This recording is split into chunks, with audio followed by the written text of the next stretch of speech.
Now we got to start opening up player names and deciding if we want to play them or not. What do we look for? It's about to get confusing. No, I'm going to do my best to keep this simple. Like I said, we want to avoid at least early onset paralysis by analysis, and that means if you look at my screen right now, I have numbers and stats and colors and what is going on gun. Well, I'm here to try and help you keep it simple. So in this video, we're going to focus on pitching and come up with an abbreviated checklist on what we should look for in pitching, and I did my best to find 4 check boxes for your daily research. And if you go through these check boxes to start your research, I think you'll end up with a strong pitcher playing pool to get started. And as you learn, you get away from that T-ball game, you can start getting some live rounds, you can start incorporating more information, more stats to consider slate to slate. But these are the basics to get you started, and I want to get cranked up with the 4 that I'm keying in on. So first of all, when you open up a slate and you get started and you start looking at pitchers you want to play, I want to know that the pitcher's pitch count is going to be enough for me to invest in. If a pitcher is not stretched out, I would love a pitcher with 90 to 100 pitches in his tank. Give me some bullets to work with while he's out there trying to get me 5-6 innings and do some work. You kind of lower your ceiling if you're playing pitchers that are openers or long relievers and spot starts and stuff like that. I tend to stay away from those guys, and I tend to stay with the guys that can be workhorses and get me 5-6 innings and the strikeouts. Now let's talk about the metrics. So many advanced metrics are out there that can confuse you and argue with each other on the same pitcher. But the first one is simple: strikeout percentage. Strikeouts are king. You get your tournament-winning pitchers are usually guys that can get you over a strikeout per inning, if not just a strikeout per inning, and you want to know that they can do that. They can go out there and get you those extra 2-3 fantasy points depending on what site you're playing.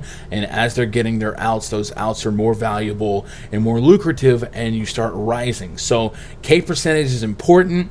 I personally use the rundfs.com MLB VIP spreadsheet every day to open a slate. I understand that some of you guys are not able to. At the end of the last video, I talked about having the basic understanding of fangraphs.com, being able to put a pitcher's name in here and then scrolling down here and finding K percentage. And I encourage you guys to know a pitcher's overall K percentage, but more importantly, for my research as I start my slates, I like to isolate the K percentages to handedness hitters and kind of build my confidence levels in that pitcher from there. So in the spreadsheet, I actually have it all isolated. In this example, we're going to be looking at Kenta Maeda, and I have his overall metrics versus lefties from 2018, 2019, 2020, and the same for against righties. And I also have his road splits overall, and then his other underlying metrics, and I'm going to talk about a couple of those as well. But you see K percentage is there, and you see these bright greens. The way it's coded is 25% or greater gets the lime green, and then 20% or less, as you get to 15%, it becomes red. And so for me, the magic number is stuff over 20%, but if you get to 25% or better, you're in business for pitchers with that that ability and that percentage, that strikeout rate. And then you want to make sure that your split and your strikeout number is strong, and not just for that handedness hitter, but strong for both sides of the plate, because there's going to be pitchers that come along that strike out righties at an elite tick, and then against left-handed hitters, they don't strike out at a heavy tick, or vice versa. A great example of that would be Hendricks. He has an incredible changeup, right? If you look at his K percentage against lefties last year, 25.2%. Well, against righties last year, 17%, and that's been par for the course, 24, 23% in 2019, 2018, whereas in 2019, 2018 against righties, there was 17 and 16.9%. So there's more upside in Kyle Hendricks facing a lineup with more lefties than righties because of the elevated strikeout rate. So be cognitive of that. K percentage split, how many lefties, how many righties are you projecting to go against, and then circle back to the lineup when lock happens. Next up, I'm going to talk about XFIP and Sierra. If you grew up watching baseball in the 90s or even the early 2000s, you might be worried about ERA. ERA is not something I care about. It's really not even something I consider. I do have it listed in the overall portion of the chart, but I really just consider XFIP and Sierra. ERA is more results orientated, and it doesn't necessarily have the context or it tells the story of whether or not a pitcher was truly to blame for some of those earned runs, where a lazy fly ball touched the ground or a play wasn't made that should have been made, what have you. XFIP and Sierra does a incredible job of reacting to what's happened, but also I'm trying to phrase this without boring you with the science.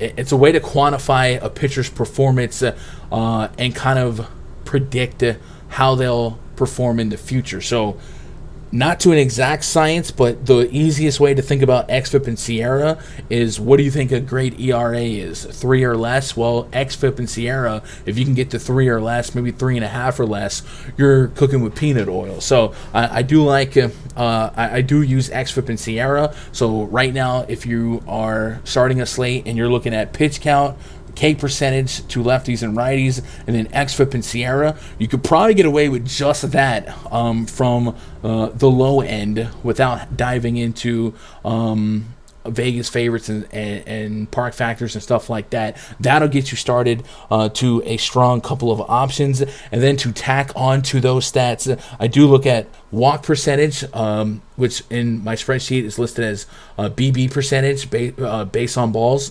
When a pitcher throws 4 walks, or excuse me, 4 balls, non-strikes, the hitter takes the base.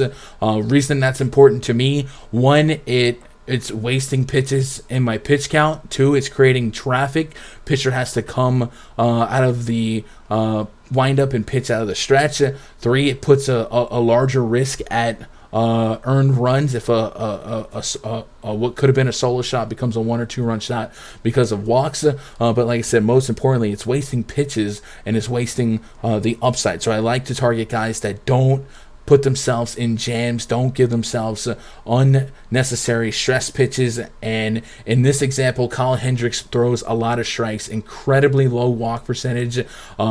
Under 8% is probably really, really good. So if you see 5% or less, that's incredible. If you look at his projected opponent on opening day, Chad Kuhl, and his walk percentage, not great.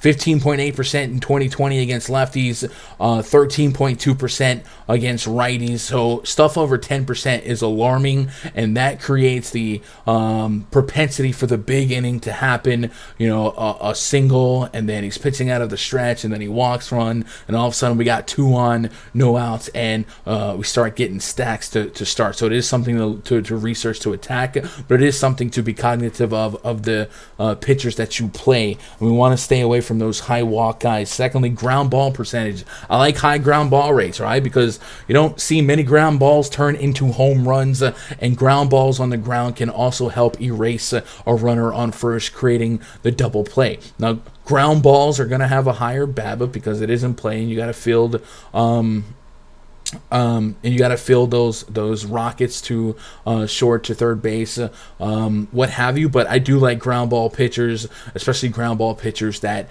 have a low hard contact percentage, and that's going to be the next stat I want you guys to look for. Hard contact rate, 38% is kind of the league average. So if you get well above 38%, you know a guy has a high propensity to allow a hard hit ball. A hard hit ball is defined as a hit, a batted ball event over 95 miles an hour, and those balls have, I believe, over a 50% chance of being hit. So the harder you hit the ball, the more likely it is to be a hit, the more likely your pitcher's to get in trouble, give up some runs.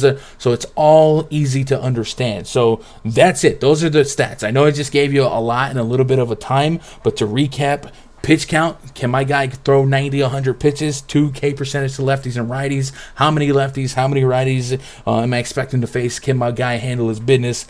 XFIP and Sierra, is it under 3.5? If it is, I'm chilling, right? And then walk percentage, ground ball percentage, and hard contact percentage. We want all those to be as low as possible. And if you look at those stats to just get started, I think you're in business, and you'll start landing on guys that I think are strong long term, but also just short term, to expedite your research and abbreviate your approach.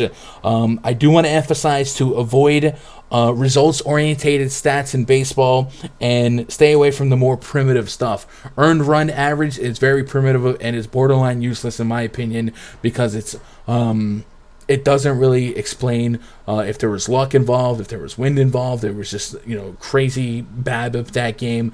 I stick with the extra, stick with the Sierra, and also stuff like BVP can be very, very noisy as is, and then oftentimes BVP it doesn't have a sample size worth noting, right? It's a 8 at bat sample size, but he's got 3 homers.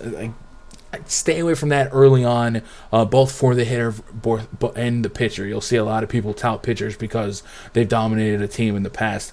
It's really not necessary if the metrics in terms of average allowed and power allowed, stuff like that, can get you there. So we're focusing on strikeouts. We're focusing on low traffic guys, low hard contact guys. And I believe that'll get you where you need to be to start. And as you start quickly grasping pitchers that accomplish all of those check boxes, then you can start looking more into other stuff. So I think the next step that I would suggest after you feel comfortable with targeting those few stats is understanding pitches and maybe looking at the pitch report. I have a pitch report where I identify the pitch selection that a pitcher offers. It will also show his velocity, that graded pitch on a curve, with 0 being the average, negative reading meaning it's a below average pitch, and above 0 being an above average pitch, and you go on from there. But let's keep it simple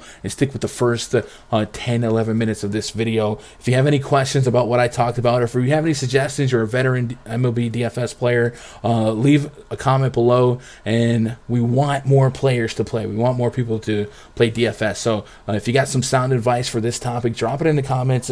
Otherwise, I appreciate you guys hanging out in this video. Hit that thumbs up before you head out, and look out for the next video in this series where I talk about a simple checklist for hitters. I'll see you guys in the next video. I love you guys. Good luck. God bless. Go win some money, huh? No, I haven't said that one in this series yet.